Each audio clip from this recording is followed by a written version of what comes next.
요한복음 1장 12절 제가 봉독해 드리겠습니다. 하나님 말씀을 들으십시오. 요한복음 1장 12절 영접하는 자, 곧 그 이름을 믿는 자들에게는 하나님의 자녀가 되는 권세를 주셨으니. 아멘. 그리고 15장 10절입니다. 15장 10절 한 절만 더 보겠습니다. 요한복음 15장 10절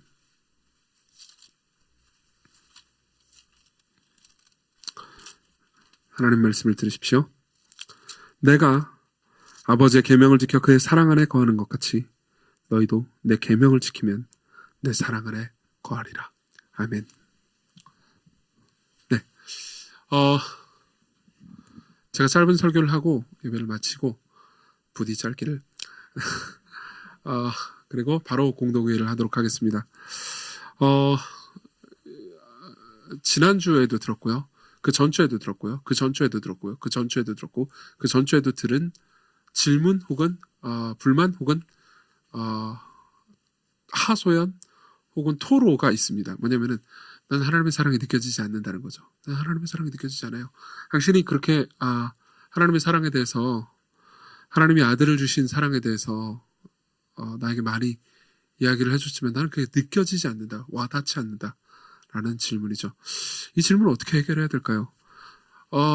슬프게도 저는 이 질문에 대해서 직접적으로 해결해 드릴 수 있는 방법이 없습니다. 저는 말하는 사람이지 하나님이 아닙니다. 그렇죠? 그런 측면에서 어려운 거기도 하고요.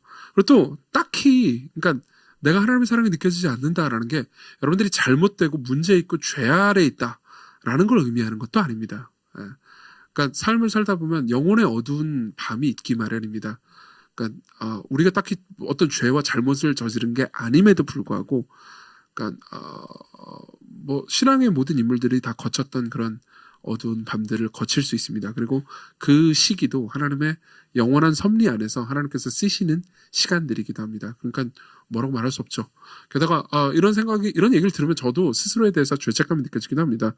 그러니까 예컨대 설교를 하는 사람이 설교를 좀 더 잘하면, 그리고 목회를 좀 잘하면, 교회를 잘 섬기면은 이런 불평이 안 나올 텐데 라는 생각이 안 드는 건 아닙니다. 근데 한편으로는 되게 교만한 생각이기도 하죠. 제가 뭔데 여러분들에게 하나님의 사랑을 느끼게 만들어줍니까? 말해줄 수는 있을지언정요.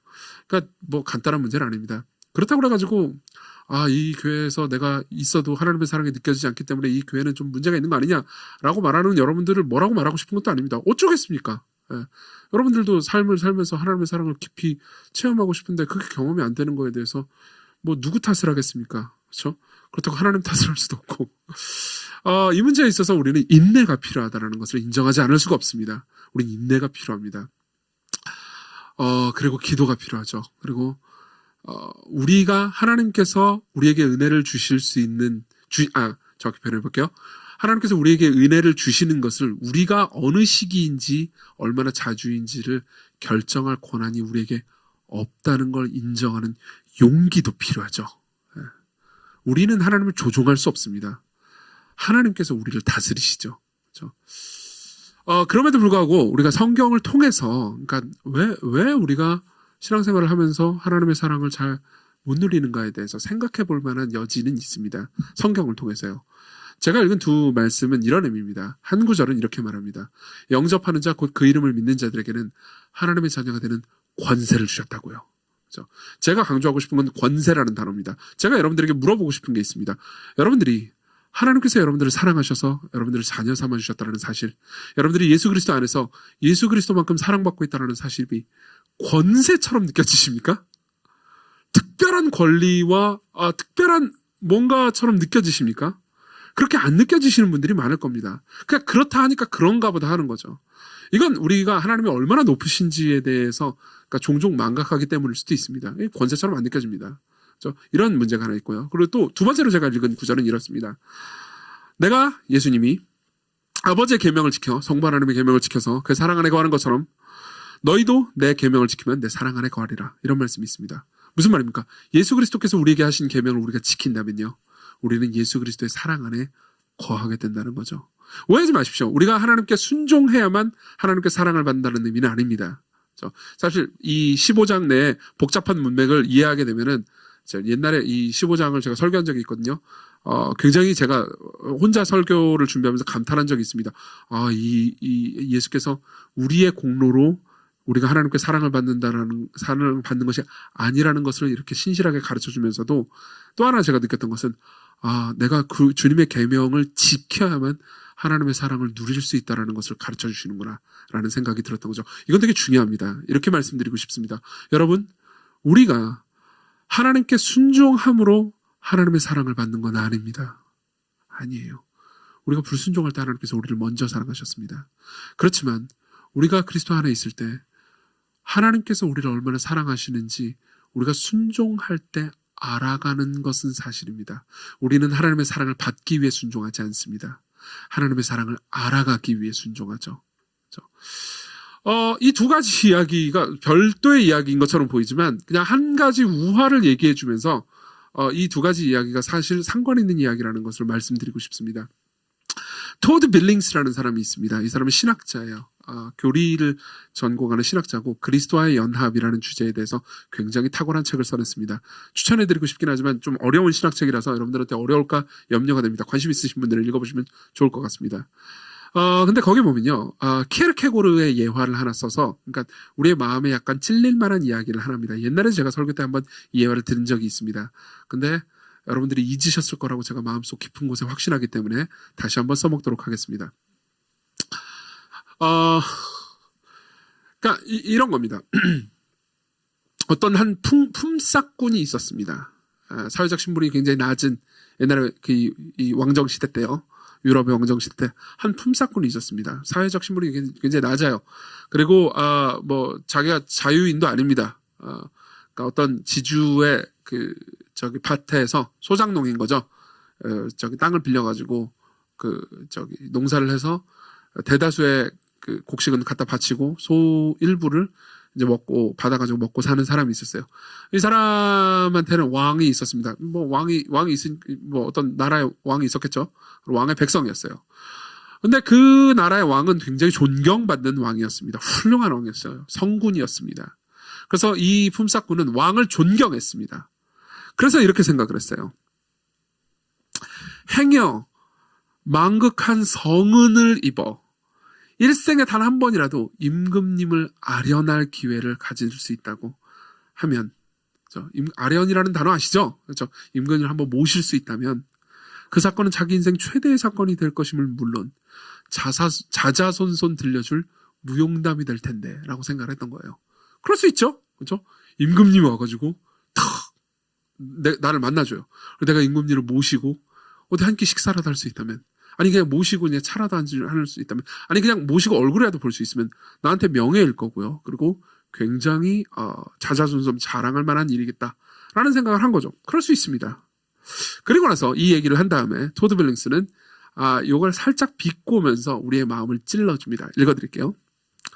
이 우화에서 이 시골뜨기 품삯꾼은 임금의 지위가 얼마나 높고 존귀한 것인지 인식한다. 종종 임금을 아련할 수 있게 되는 것은 기분 좋은 일로 여겨진다.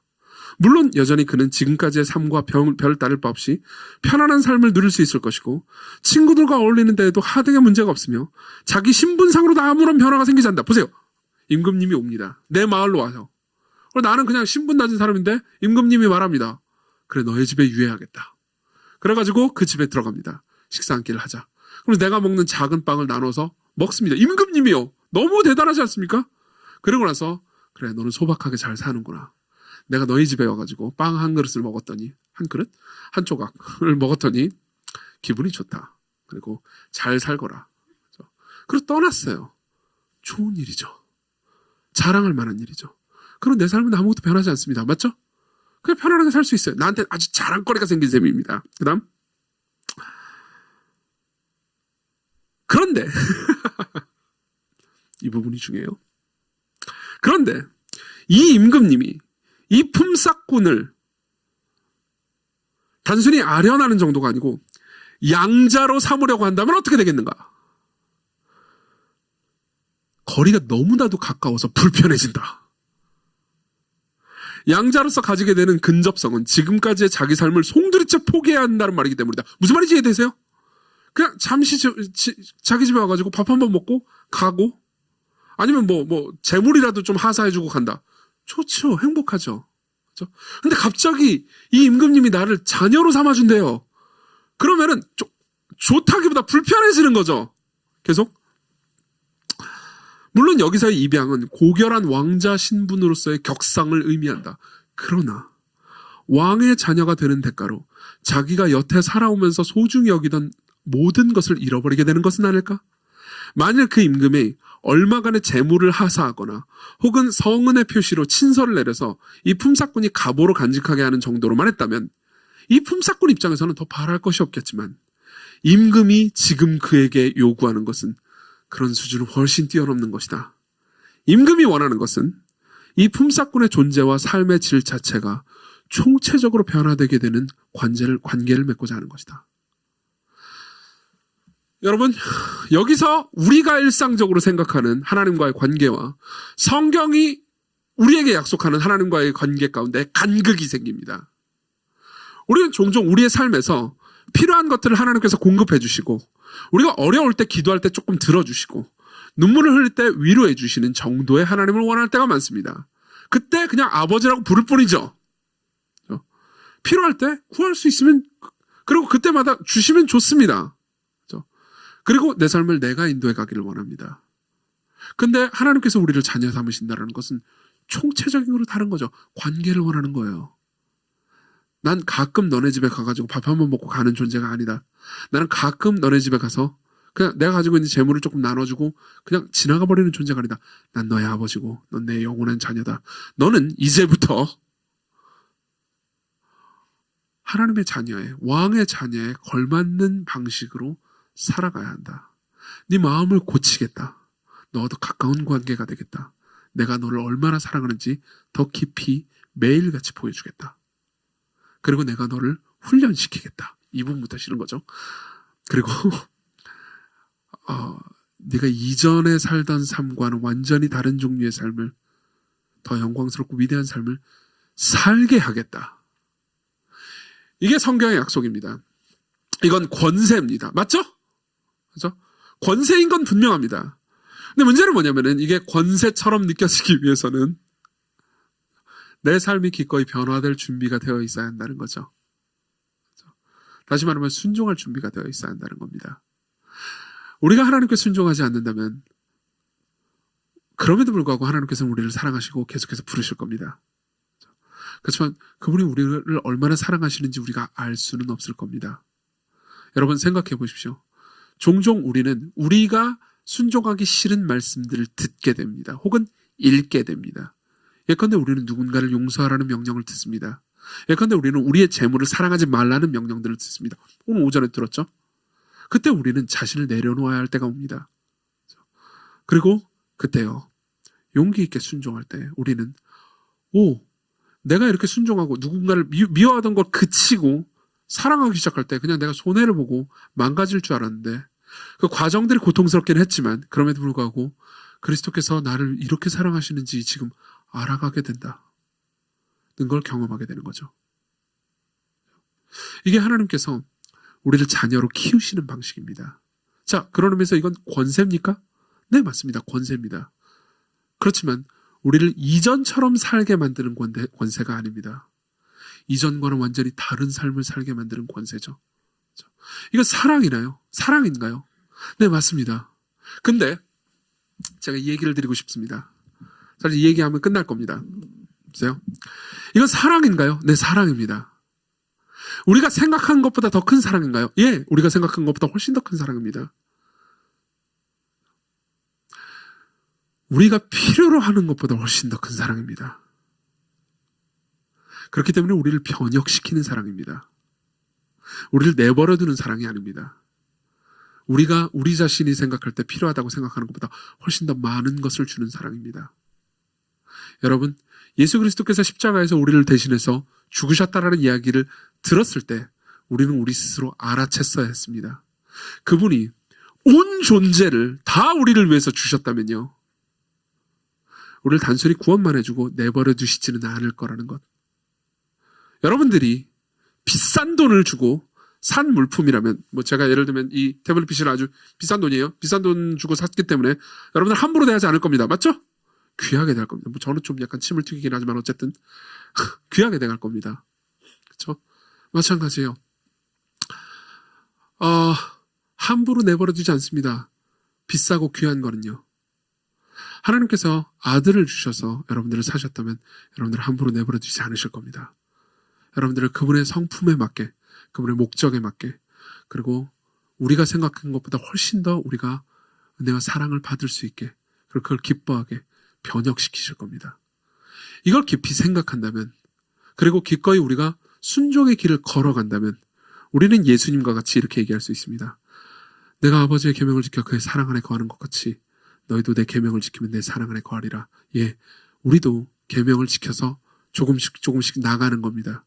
그러면은 점점 더 나는 하나님의 사랑이 별로 느껴지지 않아요 라는 말에서 내가 순종하면 내 삶이 손해보고 고통스러울 줄 알았는데 의외로 내가 순종했더니 하나님께서 나를 사랑한다라는 것을 더 깊이 알아가게 됐어요 라고 말하게 될 겁니다. 우리 같이 찬송을 부릅시다.